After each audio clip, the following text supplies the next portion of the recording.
த Lord. நேத்து நான் சொன்ன அந்த புனிதர் கேட்டிருந்த அந்த புனிதர் யாருன்னா, புனிதர் பெனடிக்ட். இவர் வந்து ரோம் நகர்ல நர்சியான்ற ஒரு ஊர்ல வந்து அ ரோம்லேருந்து கொஞ்சம் தள்ளி இருக்கக்கூடிய ஒரு கிராமத்தில வந்து இவர் பிறக்கிறாரு. இவர் பிறந்த வருடம் வந்து 480ஆம் ஆண்டு. மார்ச் மாதம் 2ஆம் தேதி வந்து இவரு பிறக்கிறார்.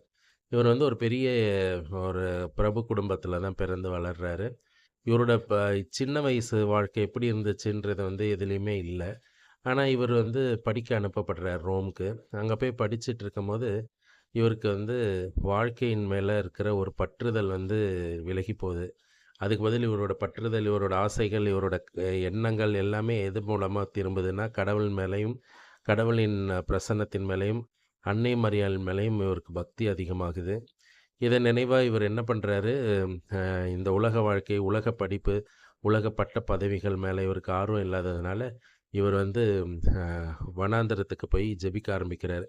இவர் வந்து அந்த அவர் இருந்த நஸ்ரியாலேருந்து பல மைல்களுக்கு தள்ளி இருக்கக்கூடிய ஒரு காட்டுப் பகுதிக்கு போயி, அங்க ஒரு குகையில வந்து வாழ்ந்துட்டுருக்காரு.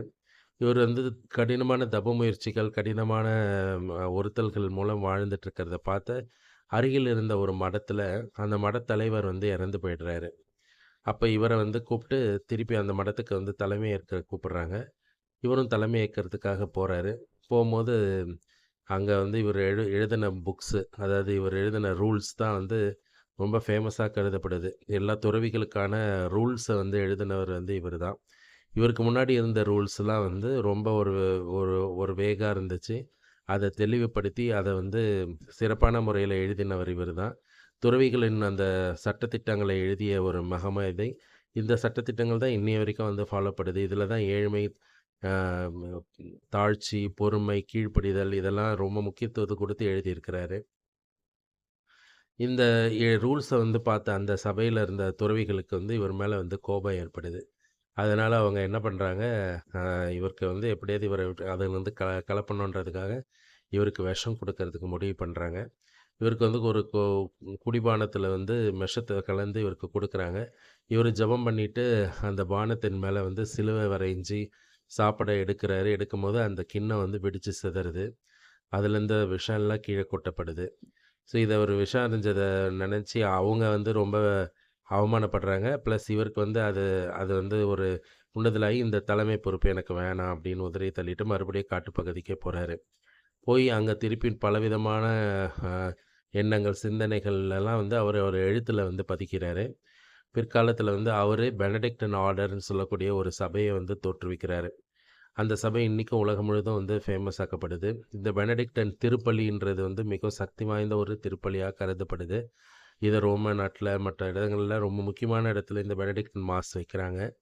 அதே நேரத்துல இவரோட பெனடிக்ட் மெடல்ன்னு சொல்லக்கூடியது, பிற்காலத்துல இவர் இறந்து பல நூற்றாண்டுகளுக்கு அப்புறம் வந்து அது ரொம்ப ஃபேமஸா பாடப்படுது. இன்னைக்கும் நம்ம வந்து பார்த்துட்ருப்போம். அந்த பெனடிக்ட் மெடல், பெனடிக்டன் கிராஸ், சிலுவையில கூட பார்த்தீங்கன்னா, சென்டர்ல அந்த மெடல் வந்து பதிக்கப்பட்டிருக்கும். அப்படிப்பட்ட ஒரு மகா சக்தி வாய்ந்த ஒரு மெடலா கருதப்படுது. இவர் எழுதின புஸ்தகங்கள், இவர் எழுதின கடிதங்கள் எல்லாமே வந்து திருத்தந்தை போப்பாண்டவர் கிரகோரியால வந்து வெளிப்படுத்தப்படுது. கிரகோரி வந்து இவர பத்திய, இவரோட பத்தின நெறைய விஷயங்கள வந்து எழுதியிருக்கிறதா கருதப்படுது. இப்படி வாழ்ந்துன்றிருந்த இவரு, 60 ரொம்ப தனிமை வாழ்க்கையிலேயே வாழ்ந்துன்னு இவரு, அ இவரோட 67வது வயதுல வந்து இவரு அ ஒரு நின்னுட்டே ஜெபம் பண்ணிட்டு இருக்கும்போதே வந்து கீழ விழுந்து இறந்துடுறாரு. அப்பேற்பட்ட ஒரு சக்தி வாய்ந்த புனிதர்.